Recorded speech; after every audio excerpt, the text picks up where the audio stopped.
wonderful day. You're listening to or watching the Service Business Mastery Podcast. I am one half of your host, Tersh Blissett, sitting virtually The next to lesser my half. co-host, Joshua Crouch. The smaller Hey, half. Josh. Yeah. Josh, why was the broom late to school? This isn't the one you asked me in the Slack group today, so I don't know. I know. It was dirty. Come on. No, it wasn't dirty. It's because it overswept. Oh man. Jeez. You should have your roadcaster do wah, wah. Well, I'm excited to talk about today's episode because it's AI related, and we've really gotten into this thing where we talk a little bit about AI, and I don't know why we would do something like that between AI and automation. But today's episode, we get to talk with Brad with Zyratalk, and for those who are not familiar with Zyratalk, they started out chat platform. Is that right, Josh? Correct. Yep. Brad, shake your head. Yeah. No. Yes. Okay. I don't have his bio brought up like I should, like a professional. A professional podcaster should have Brad's bio brought up here, but we've known Brad for a hot minute now, and so I'm excited to hear his take on where he believes AI is going as far as the trades is related, and even where the tech is today, because that's a lot of questions. Like Tommy's group, Home Service Expert, gets a lot of those questions because this group's growing so much. You know, a lot of people are thinking about looking at solutions. There's still a lot of, especially in the summer when demand picks up for most of the home service industries, and specifically HVAC, the answering services, typically that's the time of year you need them the most. And that's the time of year they suck the most. Yeah. So it's just a problem that it's not something they can solve easily. Yeah. So 100%. Cool. Well, let's welcome Brad to the show. Hey, man. How's it going? Hey, Brad. Hey, guys. Excited to be on. We appreciate you hanging out with us. Yeah. Yeah, this will be fun. So for those who don't know who you are, can you introduce yourself and a little background about you and Zyratalk? Yeah, I'll give the short/medium story. We've been in the home service space for almost 10 years now, and we actually started with a different brand called Great Pros. It was a lead gen company similar to Angie's List, Home Advisor. And we were spending all this money on Google Ads and all these different lead sources. And contractors were just not calling the leads, or if they were getting phone calls from our leads, they just were not answering the phone. The other problem that we were solving was a problem for ourselves. You mentioned that we started as a chat company, and we always wanted to challenge online forms because that's how we were capturing most of our leads. So we were like, man, if there's anything we can do to increase our online conversions, even if it's a fraction of a percentage, with how much we were spending to generate leads, we were willing to try anything. So we built an automated chat for ourselves, actually, and it worked really well, increased our conversions noticeably. Nothing like insane or crazy, but with our spend, it was like, okay, this is worth giving away to some of our customers for free to see if it's worth pursuing. So onboarded some big companies here in Arizona, like George Brazil, Chaz Roberts. They're still clients of ours today using our voice product as well. But years ago, we onboarded them for chat.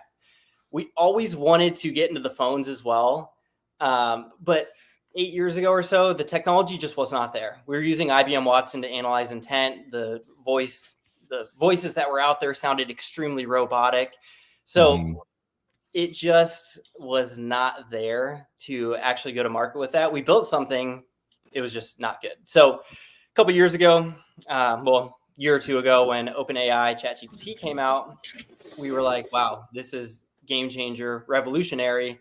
And we need to figure out a way to get back into the phones now that conversations can be automated, sound much more natural. So that's what we did. We launched middle to end of last year.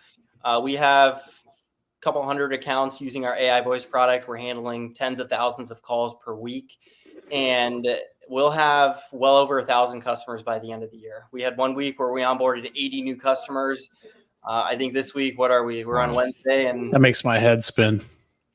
I know we're hiring. I know I know the onboarding's a little different for what we do and you guys do, but man, we onboard 10 customers a month and I'm like, this is a lot. Yeah, we've been hiring a lot. We actually had 3 new people start this week, and we're so big on customer support, customer success, and onboarding as well, making sure that we are getting people live as quickly as possible because people want to be live as quickly as possible. So we're not slowing down on the hiring side. We're definitely not slowing down on the customer support, customer success side. Yeah. So that's how crazy. how do you I'm gonna jump right into questions as far as yeah let's do it. when it comes to AI voice, because it's the new thing. It's definitely a hot topic, especially like Josh said earlier. After hours call centers have been a massive pain point for not just home service businesses, but just businesses in general. Because for me, like I've listened to random calls from after hours centers or seen the transcript, and they'll say our name wrong. They'll say a completely different business's name and then they'll say, like, they'll wake up and then answer the phone. Like, you can tell they're just waking up, and it's just like a consistent pain point. Yeah. And I know you guys mentioned during the summer, this is when people need an answering service or a call center. And during the summer, this is when they are not the best because they're handling calls for thousands of companies and they are hiring so many agents to handle all of these calls. And the way an answering service works is they have a queue of calls that are being rolled over because their clients can't answer them. So then they're answering them and they've got this long queue. And with how much volume is coming through, the customers are still on hold for multiple minutes. Like you said, the consistency isn't there. They may say the name of the company wrong.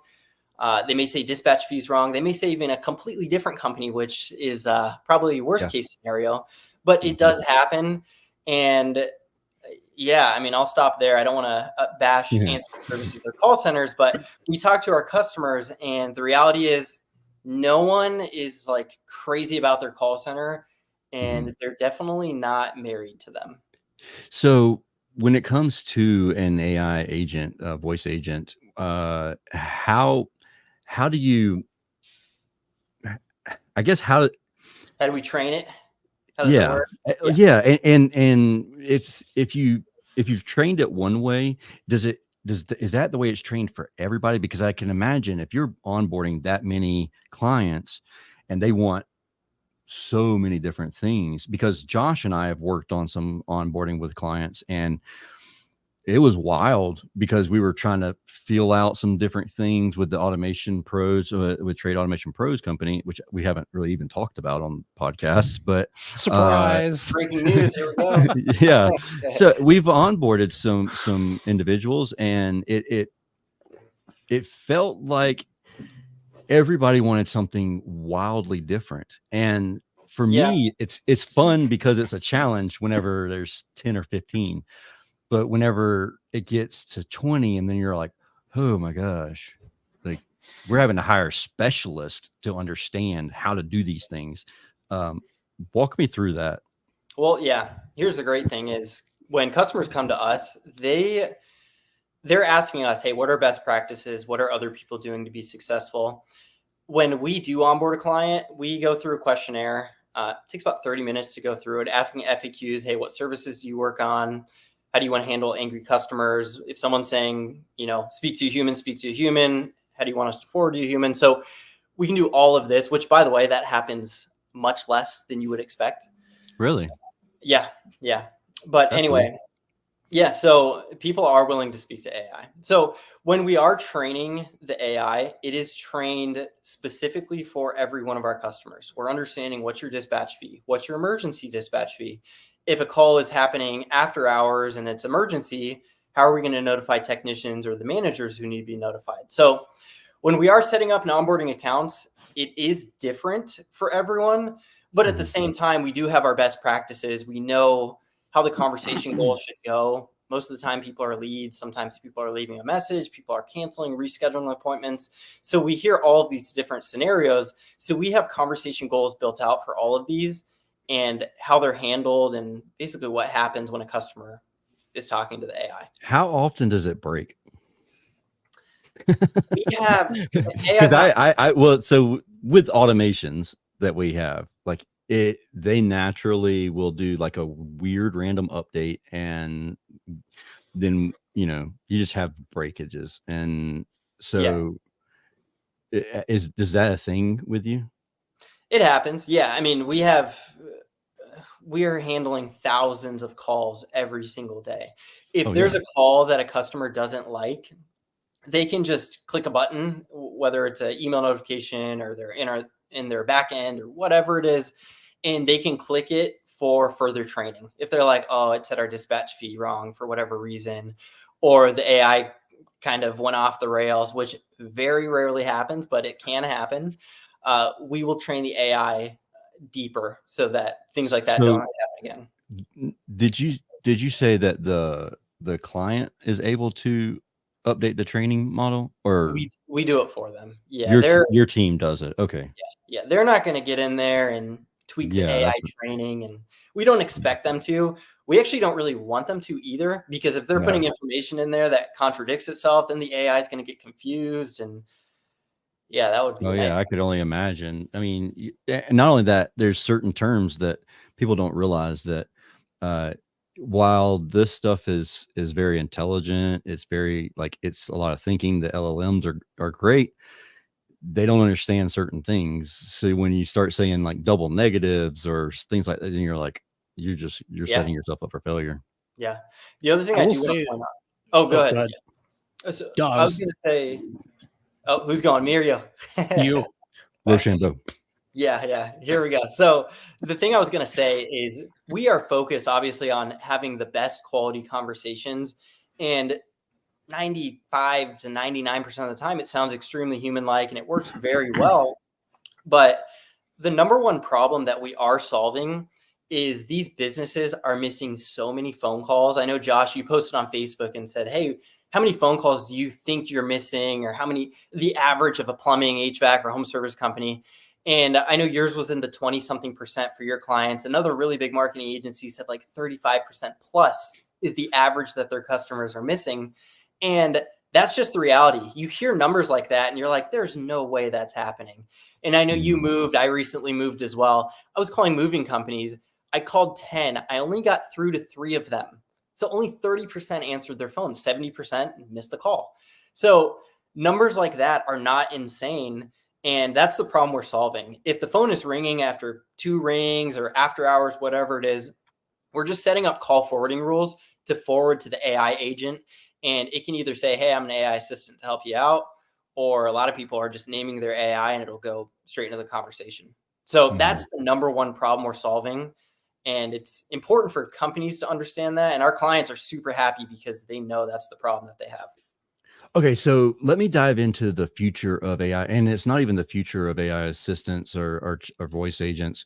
Um, kind of, I think it's right now, if I'm not mistaken. That would be outbounding with these tools that you have. Yeah, outbounding is we have talked about it. We're probably 6 months away before we even consider building something like that right now. Maybe Are the even rules longer. changing? Or I mean, if I'm not Yeah, mistaken, there's some regulations going on there. there is regulation. So there was one company who bragged about doing 500,000 calls in the span of 10 minutes. And it's like Yeah. the FCC or FTC, whatever it is, do you not think they're going to not be happy about that? So Sure. outbounding with AI, it's only going to work if you're doing it trigger based. If someone does a form on the website, or someone, um, a technician is on the way, or whatever trigger it is, and there's that implied intent of they're an actual customer. And I'm not giving any legal advice here, but there is implied intent that they're a customer and can receive an outbound call. So that's when outbounding should be okay. So with that being said, we have talked about building it. It's a ways away. We're focused on perfecting inbound, and we've done a great job for that. Mhm. But yeah, outbounding is definitely a thing. So, what do you see as the future there with AI in the Yeah, trade?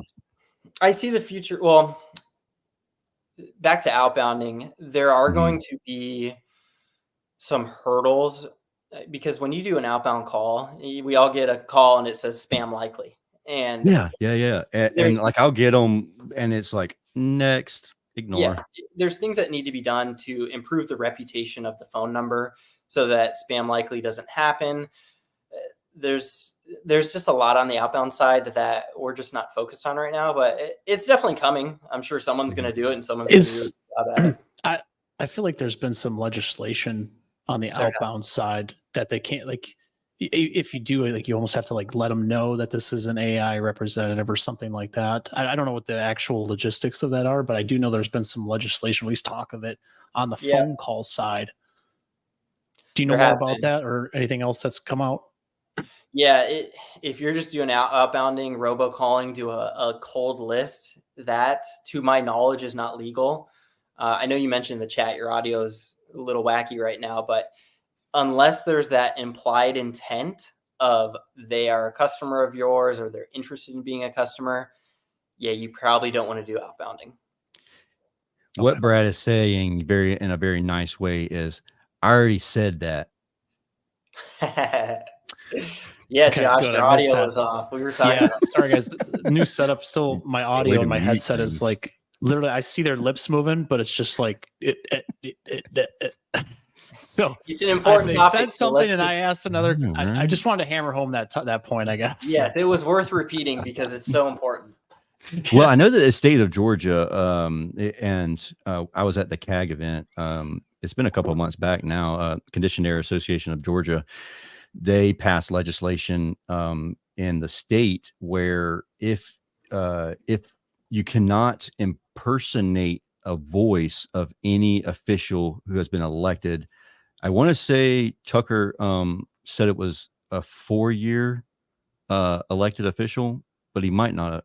I could be wrong on that. But basically, anybody who has been elected to office in the state of Georgia, it's illegal to impersonate their voice. Are you finding anything like that anywhere else? Like, whenever you're coming up with voices in general, how does that even Yeah. work? Like, do you change that and tone? Because I've heard some people say, "Hey, look, this AI agent she sounds really rude," Yeah. and and like that was the nice Yeah. way that they said it. They didn't really say it like that. They said some other things, but Yeah. how do you what do you see there? Yeah, I mean, first of all, when we're training the AI, we're saying, hey, be friendly, be empathetic, all these different things. But we can make the AI sound like our customer if we want to. We can make it sound like ourselves. I know I have an AI voice, and some clients Do you use have my male version. I was going to ask, do you have a way to, like, because like 11 labs, like Tersh has used 11 labs to do, so we do pre-rolls, mid-rolls, and post-rolls for the podcast episodes, and he sent me one with like 3 options. I almost thought that he recorded them, except for the way he said the word Rilla, because Rilla is not like a new term that like a LLM is going to know. They don't know how to pronounce that word, so he had to like spell it different ways, and it said like Rilla, and I'm like, did he mean to do that, or is he screwing around with something? But his voice, like if I wouldn't have heard that, his voice sound, I thought it was him, not him typing in after recording his voice. Yeah, 11 labs. There's a bunch of other good ones. Is it possible with like the technology you guys have to, like, if let's say a company has a fantastic CSR with a great voice and they sound super happy and are smiling all the time, if they can record themselves and use that, or do you guys have like preset ones that they can use and that's kind of like the options right now? We have clients who record themselves and they use that. Yeah, so we give them like a 2-minute script or so, and it's saying all these different things like, we quest to blah, blah, blah. And it's just different pronunciations in there so that, when it's AI actually speaking, it sounds like them. So yes, we can make the AI sound like them. Okay. Because that was one thing we had. Super common. Sorry. We had a answering service when I was at Professional Services that was in the deep South, and we were in Wisconsin. So they would answer the phone like, "Hi, darling." It's like it's clearly not in our office. Like nobody talked like that. And I mean, they were very sweet and everything else, but you can tell you're not talking to someone at the company because it doesn't sound like the different dialects and the different little. I'm gonna go ahead and distinctive- guess that you probably don't know the street names around here. Now, Yeah. It's like, my name's Dorothy, and I just moved here. Yeah, right. Yeah. So I think that's an important point too, is if people are looking to use this technology, we've heard that. Thinking of these things, because you do want it to sound like your office, even if it's at midnight, sound like someone from your office, because it does matter. The customer just has like a different, they can kind of sense something's up. But maybe that trust, that barrier for the trust is that wall is a lot higher, because they're like, I don't know if I really trust this company, because it definitely doesn't sound like they're from around here. And I know some people use offshore talent, which can be really good. Yeah. But they still, there's a different pronunciation for things sometimes. It's just certain words you can hear it that lead to you realizing that's not someone probably sitting in the office. Like Tersh says a bunch of stupid words I never know what they mean all the time. Daggone. Like, what the hell does that even mean, dude? Daggone. Like, we're from Arizona. You said that earlier today. Daggone. Yeah. Like, what? Oh my gosh. I have no clue what that is. But anyways, talk. Yeah, I didn't understand what you just said right there. Well, and it's like you're about to kick Josh out of this conversation. That's fine. I can actually hear you guys now. So something, either Caden stopped playing video games or something, because I can actually hear you guys now. So, Brad, so obviously answering, I think that's the low-hanging fruit for anyone that has like other companies, competitors of yours. It's answering services. For sure. What do you foresee? I know this is crystal ball moment, and we don't know where the technology is going to go and how fast it's going to go. What do you foresee for in-house answering services in the future? Well, there's a couple that are white labeling our product, because they have the problem of their agents not being able to get to every phone call. So we are the backup to them being the backup for the company. And the clients are fine with that, because it's like they just want all their calls answered, whether it's AI or not. And then the answering service, they have this queue of AI calls that were already handled. And then it's like, okay, now we can go back to them and make sure everything was taken care of, or at least review the call. We're actually summarizing the call with AI to see what the call was about. You don't have to listen to every single recording. So that's a benefit as well. So answering services, the ones that are very far ahead, they know this is coming. They know this is the reality, and they know that they have the problem that they can't get to every single phone call, and the people problem, hiring fast enough, and actually even being able to hire people. Not a lot of people are wanting to work in the answering service space. So hiring for them is a very difficult thing, and this solves that. The other thing I want to say, because people are like, oh my gosh, AI is going to replace all of these jobs. It's going to be such a negative. People are going to be put out of work. And yes, we've heard that, but we've also heard a lot of success stories. So with one client I was actually talking to this week, she tells her agents, hey, don't rush through calls anymore. The AI is handling calls very effectively. So you don't need to rush through calls with customers. You can just call customers back who were handled by AI after, and your conversation is much quicker. So that's been interesting to hear. And then the other thing is, for agents that are not as busy because they're now a lot more efficient, they can start doing outbounding. And that's a huge revenue opportunity, or they can do dispatching. So being transitioned into higher value tasks, we're starting to see that happen. We have one client, I won't say who it is, but they have someone even before us who only does outbounding. She creates these lists in Service Titan. Hey, who got their water heater replaced in the last 8 to 12 months? Okay, there's my list to call on for the week. She generated the company over $1 million. And I saw the data in Service Titan just doing outbounding. So now we've gone through training courses where, and that's what we actually did, the exact same thing where we have a dedicated outbounder, and it's basically an inside salesperson, and that's what they're catching the calls like that get dropped through the cracks, or estimates that didn't get closed, those types of things, form submissions that nobody reached out to. there are so many revenue opportunities. It's just the business needs to be more efficient as a whole so that it can open up these other opportunities, whether they need to transition someone to do it or hire for whatever it is. There's a lot. Yeah. 100%. How can even with chat? So you've done chat for a long time.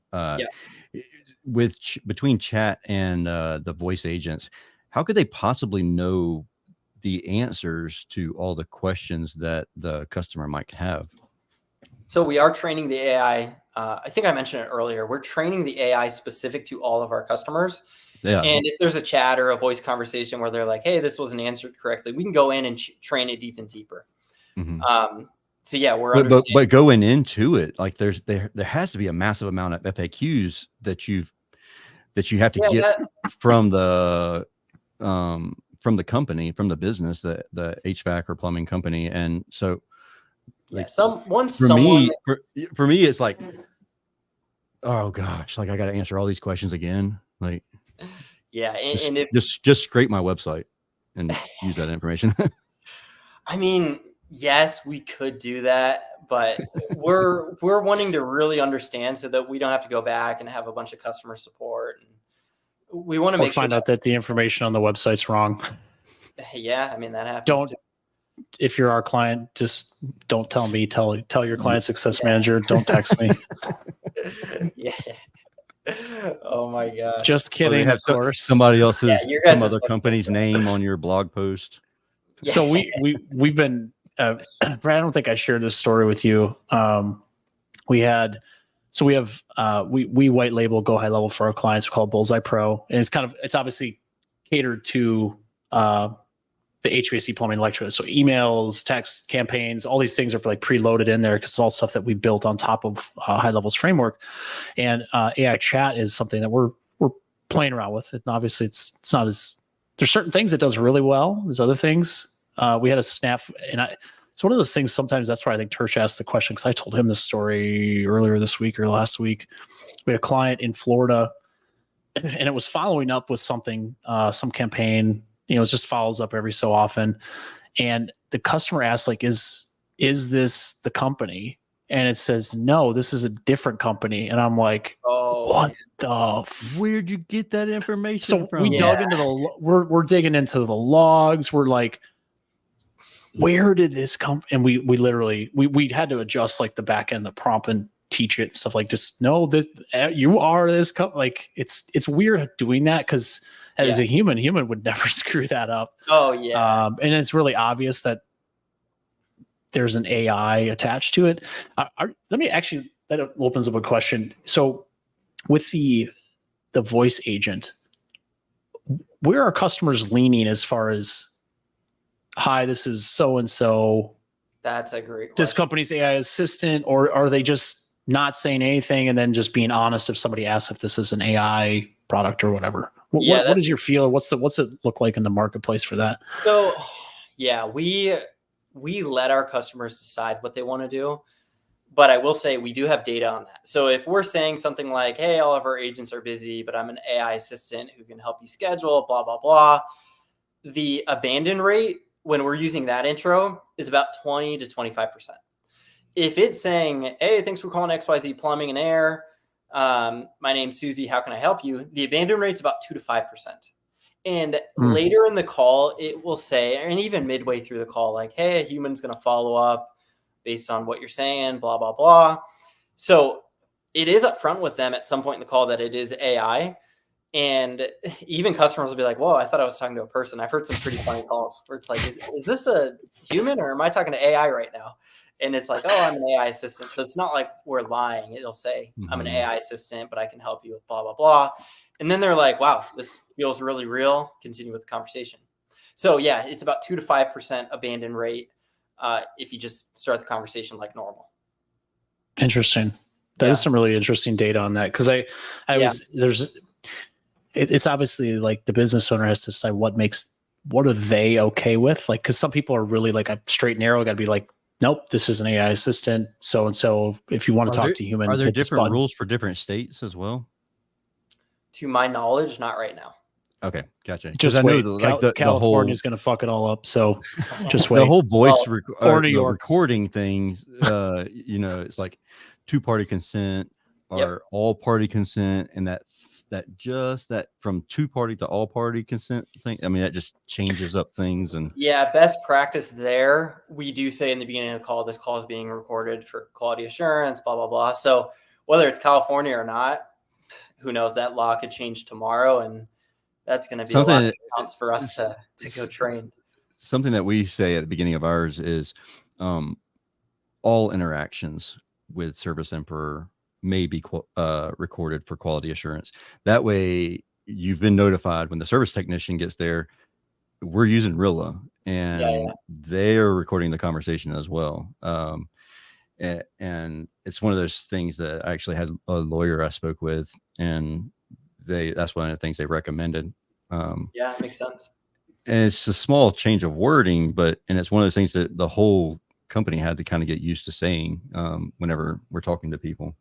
But I do want to ask you though, thinking about like CRMs in general, does the conversation like only go into Slack and email, or is there an ability, or in the future will it be able to go into like Sarah, Service Titan, Household Pro, and all that? Yeah, great question. If they're on Zapier and honestly the big FSM CRMs that are out there, we can integrate with pretty well. If there is no integration possible, like Sarah, for example, I don't know if they're on Zapier, and I don't think we've done integration with them. We can't put stuff in Sarah. We can take stuff out. They have a light Zapier integration. I guess I don't know. I don't know exactly what else they're doing. They might be building out something more, but right now it's a light Zapier integration. And that's all we can say about that. Yeah, whatever. And we've heard great things about them. Whatever the integration is in general, whatever the infrastructure is, that's going to be dependent on whether or not we can feed data in. But for a lot of people, if they're using something that we don't integrate with, it's not necessarily a deal breaker, because they can still get email notifications. They can get text notifications. They can go into our back end and copy paste data. Of course, that does not sound ideal, but they can. Sure. Yeah, absolutely not. That doesn't sound like a fun time at all. But are these agents able to like look and see what is available? Because I know like even the call centers will get asked like, when can you come out here? Like, what's your availability for tomorrow, or and all that good jazz? Yeah, pulling data out, it is possible. We are more so setting the expectation of booking and then pushing it into either like a bookings tab or the dispatch board, tagging it as an AI call so that someone can take care of it and put it in the place that it needs to go. As you guys know, every company does things a little bit differently. So so we're standardizing that process and saying, hey, here's how the integration happens. If this is a big enough problem for you to take it from there, then you can. But yeah, integrating specifically for everyone's operations is nearly impossible to do. Oh, sure. Yeah. So we just need like hey, here's how it works, and here's what you can do with that data to make it as streamlined as possible. But yeah, a lot of integrations are built out. Yeah, that's the tough part. That was one of the things when we had the best answering service that I ever experienced was the last one before I left professional services, and we cut off no booking into Service Titan. We just focused on getting just do what you do really well, get the information, have either if it's during the week, our office team will handle it, or if it's an on-call technician, their process was you have to call the customer within an hour of getting the notification because you're on call, and you set up your schedule and set up the time and put it in the Service Titan, because we had answering services that did book calls and they would put it to the wrong they put it to like our installer, even though they hadn't. It was just, and I can only imagine with AI, because that's a lot to have a human remember, let alone something that is literally just doing like what we tell it to do. And it could, and then stuff changes, new texts come and go, and it's a lot to keep up with. So I can totally understand why you guys have it where it's like, hey, this was an AI call, this was a summary, here's they want to book an appointment, you guys need to go follow up and actually put it on your calendar, because that's a very challenging, that's a mountain to climb, not a hill, that's a mountain. It is, yeah. When you get into booking, and I mean, we can do it in some capacities where it goes on the dispatch board and assigned to certain days. But yeah, there's clients who they don't even want that. They're like, hey, consider this to be our new answering service, even though it's AI, and we'll take it after that. That's what most people prefer. I think that's a cleaner way to do it too. Yeah. Just for and anyone listeners that has an answering service, maybe you like the way they answer the phone, but they book and that becomes the booking. Like, I would challenge you to get a VA at that point to help you book appointments or something. If you don't want to pay like a full-time person in the US, get a VA. Tersh has a VA that helps him with that stuff. Get a VA to help you with that, because you'll have less issues. Yeah, and they can just focus. They can focus on what the agents are actually trained to do. Be really good on the phone. And it takes away some of the burden. The calls are going to be shorter, which is going to potentially save you money when it comes to minutes and time and all that kind of stuff too. But that in my experience, that was the best thing that we did, was not have them book into our CRM for us, but just take the message. Yep. Speaking of the time, how is it priced out? Like what's the pricing structure like, even with when it comes to AI voice? Is it, and do you bundle things together with the chat and the voice, or how is it? Or are they just like treated completely separate? Yeah, so the voice is a subscription plus a minute usage. It's okay. I don't want to publicly say the price because I don't want all of our competitors to know. But no, you're fine. And it could change also. And this content's ever growing. Well, we did. Yeah, we recently increased our prices because we have so many onboardings, and if we need to price people out who aren't serious, that's okay. Man, that's like the best problem in the world to have as a business owner. Yeah, we are. There's so many other problems that are like pains in the butt, but that one's like, okay, there's way too many.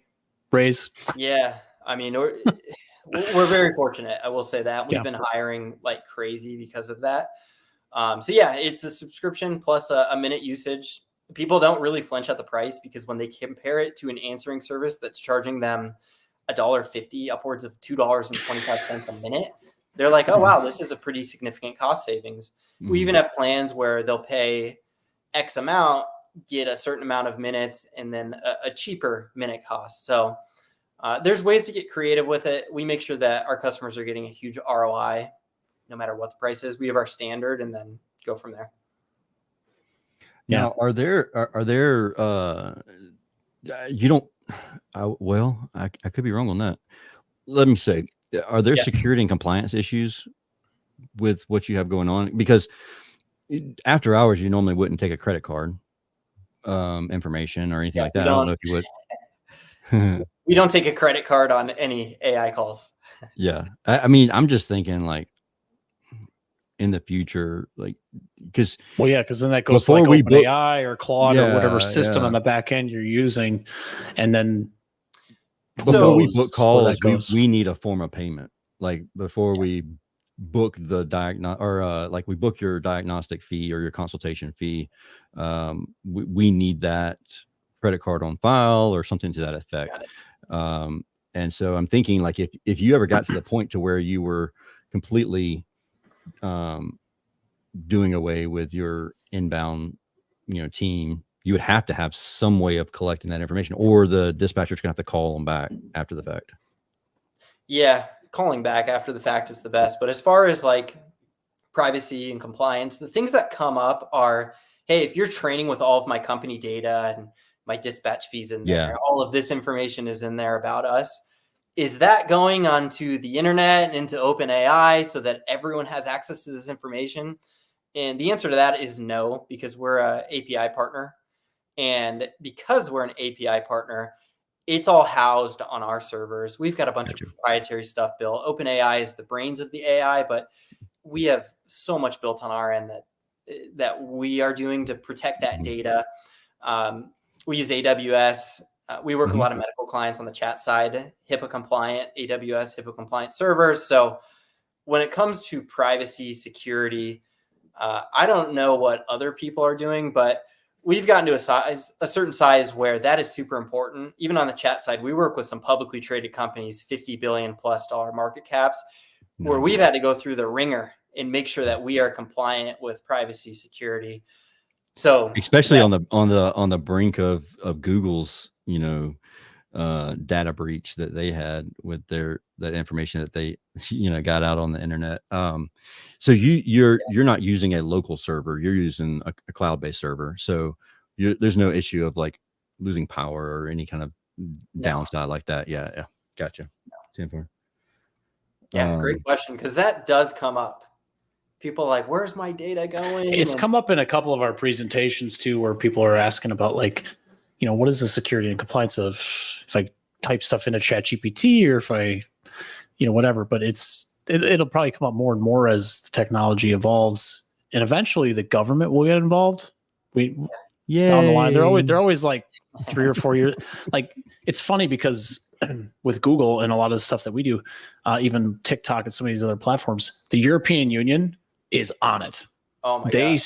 They are like, they know what's going on, and they set up like literally if you use an AC repair search here and then you use like a VPN and you did it in Europe, totally different results, because they don't allow Google to monopolize page one. They are by law now, they have to show other products and not favor, that's what I'm looking for. They can't promote just their products on page one, which of course they do with local service ads, PPC, maps, et cetera, et cetera. But that hasn't made its way to the US because they'd rather bicker over who should stay in the presidential race or not. Like, who gives a shit? Like, fix this stuff. Like, this stuff is actually important to everyday people. Who's the spokesperson of the country that doesn't actually do any work? Who cares? Like, anyways, sorry if I ruffled some feathers from anyone. I just get tired of two grandpas bickering like 5-year-old children. All right, Josh, let's rein this one in. Yeah. But yes, to your point, like at some point the government will get involved and have some regulations on. They have a little bit, but like some of the AI stuff and some of the compliance and security issues, it'll probably be one of like California. Thanks, Everett. Take the lead. We'll see what happens. I got all fired up now. Yeah, ruffling feathers out there. Mm-hmm. That's okay. I'm pretty good at. I've done that once or twice in my life. Yeah, that's okay. Some people need their feathers ruffled a little. Tersh and Brittany usually rein me in. You should probably delete that, Josh, or Matt Tyner. Matt Tyner. I'll send Josh a random text message. You should probably delete that. And he's like, "What?" And I'm like, "The fact that you have to ask me what is not good." Oh my. Yeah. So cost and ROI on this really quick. Do you have any like hard data on So yeah, I do. So we've done a couple case studies. So one of them was a company that was missing about 22% of their calls. LSA, they were missing, I think it was 23, similar to their company as a whole. And when they implemented LSA, what were they missing with LSA? Like chats or something? Calls. No, the calls. Oh, yeah, the LSA calls. I see what you're saying. Yeah. Okay, and if you're missing LSA calls, if you're not answering within 30 seconds, Google's starting to ding you. So that's a problem. And that's a big selling point for us. If you set up call forwarding before that 30-second mark, your LSA is going to improve drastically. So when we look at the numbers, there's still some abandoned calls just because people will call and hang up within 15 seconds. It happens, but the abandoned call rate for the company goes into the single digits. This was a company that I think we handled 1,100 or 1,200 calls for in the month. And I think 300 or 400 of those turned into bookings, which was about $300,000 in revenue. Average ticket, plumbing, HVAC can be anywhere from $800 to $1,500, depending on what they're working on. So it was pretty huge. So how quickly is the AI agent picking up from whatever it rings? Whatever the company wants. We set up call forwarding, whether it's 2 rings, whether it's 3 rings. So if we have it at the 30-second, or if we have it at the 25-second mark, and then it forwards to the agent at the 25-second mark, would it pick up before the 30-second mark? Yeah. Oh, okay. So it's instantaneous. It doesn't have to like go through a dial tree or anything like that. No, it's right away. Yeah. Oh, gotcha. It's right away. That's awesome. And that's a great point. Yeah. I'm glad you brought up LSA because I was thinking about it earlier. Oh, yeah. Were you though, Josh? Were you? I was. I'm always thinking about LSA and Google because they fucking take over my life. Yeah, because everyone's like, LSA sucks. It doesn't work anymore. And it's funny because we talked with a client. I did a quarterly meeting with someone earlier today who literally they get 8 to 10 reviews a day. They've been in business like 2 years. So they do the operationally sound things. And they think that we're rock stars when it comes to LSA. Well, we did the setup, but I told Tersh this earlier today, like we can only do so much as a market. We can get you visible, but if you don't answer the phone, you don't get reviews, there's nothing we can do. We can help with like solutions with missed call text backs and like notifications and different things, but we can't do the work for you. And having a solution like this where now I know my LSA, even if they just did it for LSA, nothing else with a backup as of like an AI voicing, just make sure those calls. So even if you're not getting a lot of calls right now, you get 5 calls a month. You make sure all 5 are answered within that time frame. It increases your responsiveness rate. It should start helping you get more leads eventually. Yeah. Exactly. So for those who don't know, how do you set it up for just LSA? Are you like go through the process? It's all call forwarding. Yeah, whatever phone number it is, it's all call forwarding. It's kind of like set up call tracking, right? Like it's like we set up call tracking on the website. It's a number and it forwards to a different number that they answer. Mm-hmm. Yeah. Am I simplifying that too much? No, it's that easy. Okay. And if they have a specific number for LSA and that's the only number they wanted to do it for, great. We just set up call forwarding for that number. That's a good idea. I mean, because with it being the most important, the thing that I would love for you to be able to do after that is go back into LSA and fill out all that information. Like instantly. That's another use case for a VA. Yeah. Sounds like we need to do an episode on that. Yeah, I know, right? Brad, we really appreciate hanging out with us. How can people get in touch with you, learn more, and all that? Yeah, just go to Zyratalk.com. You can request a demo. You can listen to recordings. They're all real recordings. They're all unedited, by the way. I've heard, and I'm not going to bash anyone, but I've heard people who they did a demo with companies and they're like, oh yeah, the recordings sound great. And then they get set up and it's like, wait, this was not what we heard on the demo. So what you're hearing is unedited. We even give our clients on demos, we give them a number that they can call and test with. Even when we're going through their onboarding, get them set up. Hey, call your number, pretend like you're one of your customers so that you can talk to it and approve it. So yeah, there's you can't fake demos, especially when phones are the lifeblood of these businesses. Oh, absolutely. Absolutely. Cool, Brad. We appreciate you hanging out with us this afternoon. Yeah, a lot of fun, guys. And thanks for having me on. Absolutely. Thanks, if anybody has any questions, don't hesitate to reach out to Brad. Super helpful guy. Or reach out to Josh. And he's not as helpful, but you can reach out to him. But I appreciate you hanging out with us. Until we talk again next time on Service Business Mastery Podcast. We'll see you.